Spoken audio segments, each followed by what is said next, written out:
Hello everybody. Before we begin, I'd just like to ask a favour that if you are enjoying this series I'm doing, give the videos, all of them, a thumbs up to help out the YouTube algorithm, and please subscribe to the channel. So now we'll move on to this penultimate video before we hit the big one, granular synthesis, the thing that brings your system to its knees. Anyway, in this video we're going to look at the Harmonia section of Omnisphere. In its raw form, Harmonia adds 4 oscillators to the layer you are working on, and each one can be tuned separately. So as Omnisphere has 4 layers, with each able to have its own instance of Harmonia, so we've got A, B, C and D.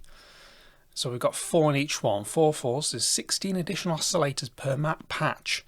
So if we add this to the 4 parts we've already got here, you can have 20 oscillators working all at the same time if your system will allow it. So, without further ado, let's start as we normally do and knock up a quick patch for us to work with. Just nothing fancy, something that we can use. So we'll just do the straight filter, rich and mogy, get a nice plucky sound. Bit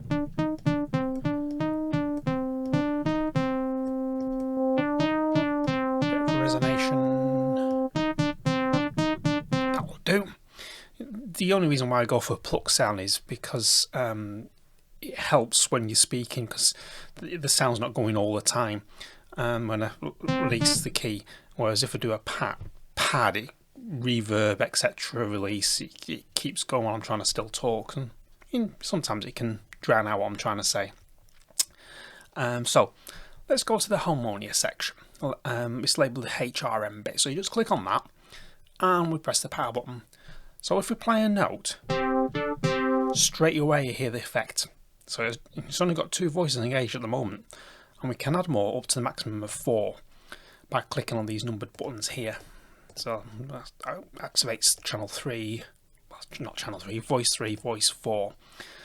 Each voice will add an increase to the CPU usage. So if you have an older machine, you may want to go a little easy on this section.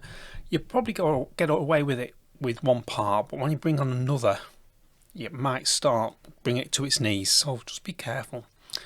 So next to each voice we have a slider, and this allows, well, it determines how much of the extra oscillator is heard on our patch.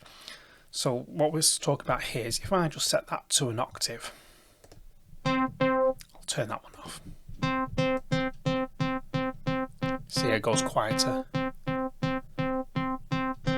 The more I bring it on, the more the oscillator comes on. So as a slider, you've guessed it, as this is a slider, if you're watching all my other videos, you'll know what I want to say next is, it can be automated by an LFO, as we've seen in my earlier videos. So the pan knob we've got here, that speaks for itself. It allows the spread of additional voices within the stereo spectrum, so you could have, let's go, send that an octave down. And we'll pan that hard left, pan that hard right. So if you're listening on speakers and you've got 2 ears, you'll be able to hear the spread of that. An octave up on the right, octave on the down on the left. A little bit disorientating, but just to demonstrate what we can do. So I'll just bring those back to middle. To get them to ping back to the original setting, just hold Control or I think is it Option on the Mac. Just have a quick look at my Mac keyboard. No, Command on your Mac, and just click on the slider. It will ping it back to its original setting. So the transpose area, just slightly touched on a minute ago, that you can transpose up and down a full 2 octaves. So what I mean by octaves, well, each note on here represents a semitone. So +1 is 1 semitone, +2 is 2 semitones. So +12 will give you a full octave. So if you play note C, it'll play the C above it. If you go to 24, it'll play a note C 2 octaves above your root. So if you start on middle C, it'll play all the way up 2 octaves. So you basically you'll get that. And it conversely can go down 2 octaves as well, so you've got a hell of a range to play with. You can do those strange house chords where you where it plays a fifth.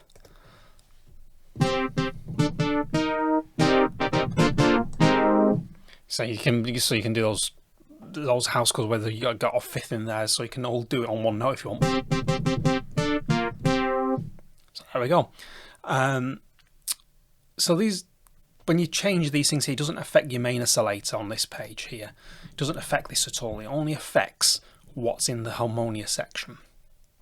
So that's a quick way of actually trying to beef up your sound, really, because if you think about it, if you put 1 octave down, 1 octave, 2 octaves down,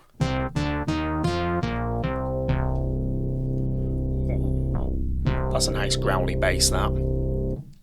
So if that's not enough tunage, if that's such a word, you can also detune each oscillator up or down 100 cents. So if the knob is centered, this one here, there's no detuning going on, so 0.5 gives you no detuning, so it will sound at the pitch you've selected in this transpose area here. So we'll just bounce to the top here and look at this just mix slider, because I forgot to sort of mention this at the beginning, which would have been quite helpful. So this allows us to blend the Harmonia section with the primary oscillator section on this page. So if you don't want the full effect of it and just want to limit it,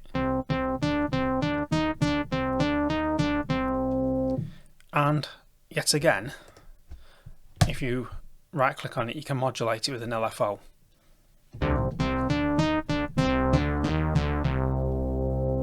So just modulate that for now. So that's anything you see as a slider, anything you see as a rotary knob, you can affect it by an LFO, envelopes, you name it, you can modulate it. So we've now got this big section here of the knobs to the right of this section here, and this area is only available if you have used the synth mode to create your patch. So if I quickly swap back to the main oscillator section and change this to a sample, and then just head back, you'll see this is all blanked out, saying NA for not applicable, and also this, you'll notice that that symbol here, that phase selection, is not available. If you saw my video on unison, you'll know what I mean by the phase section. It's that little funny thing here. So as in unison, this phase control allows you to phase the Harmonia voices to spread across a 180-degree range. So each selection steps through the 180-degree range, steps through up to 180 degree. Sorry.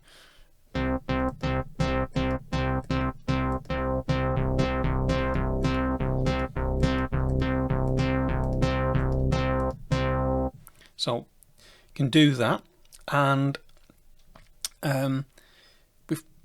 before we look at these knobs here, I just want to jump to these boxes here where it says OSC, because it will probably make more sense if I do it this way, because this allows you to select a wave table for each of the 4 Harmonia voices, so you can actually have something different to what you select on the main page. So if we take a quick look, it's quite easy to see that these wave tables are exactly the same ones we can choose in the main oscillator page, except for noise. You can't choose noise. So if the label is set to OSC here, it will follow whatever you've got on the main page here. So if we go here and change this and just click some random waveforms, I haven't got a clue what this is going to sound like. Just go warm CS80 cream.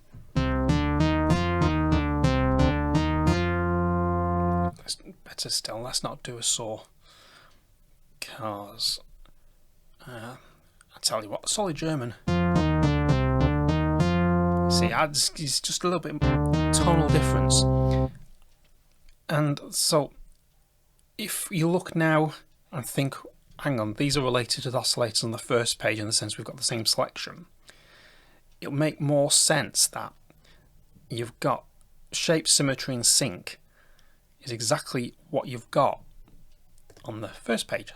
Shape, symmetry, sync. So what happens on here, the controls do exactly what the same in here. And if you saw my earlier video, that's just gone across the top right about now, it will take you through this sort of shape symmetry sync. So in short, these knobs offset the parameter and help sculpt the sound further, and each of these knobs can also be modulated in an LFO. So we've got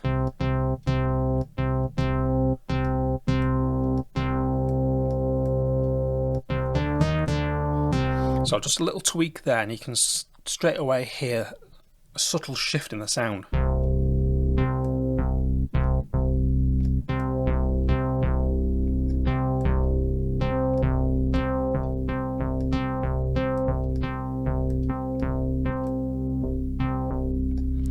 If I bring in another oscillator, let's just go to a Moog modular.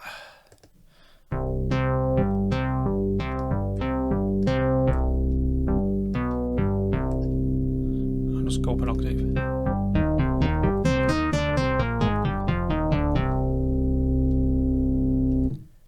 What we can do something very, very crazy on here.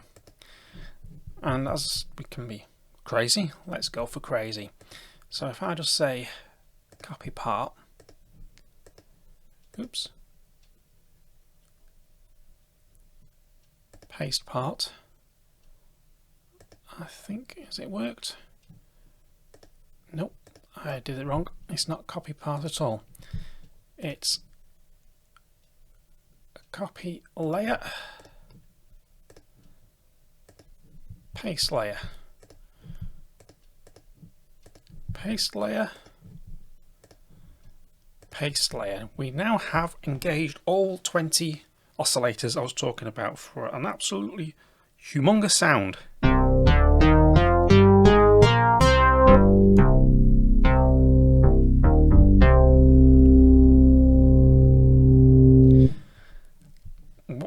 If you want to do that, you can for absolutely ridiculously monster sound. What we've also got here is some presets that you can actually use so to get you started, and it's just like a springboard where you can actually sort of evolve from to make your sound.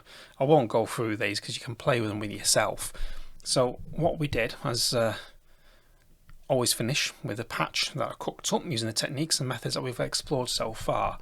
If I can just remember what on earth I actually called it. I called it bass or lead, and it sounds something like this. Now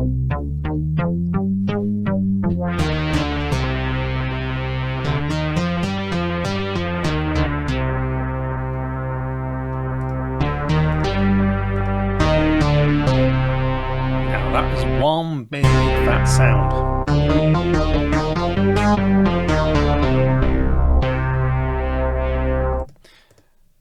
What we've got here is very basic. There's nothing flash about this. All we've got is the LFO, change the depth of the frequency modulation wheels going to the cutoff. So that's why. And then you got the LFO2 is changing the synth shape. The LFO3 is changing the hard sync of the oscillator, and LFO1 is doing what I was talking about before. It's automating the strength of the harmonia that's you hear. So if I hold a note down, you'll hear it evolve.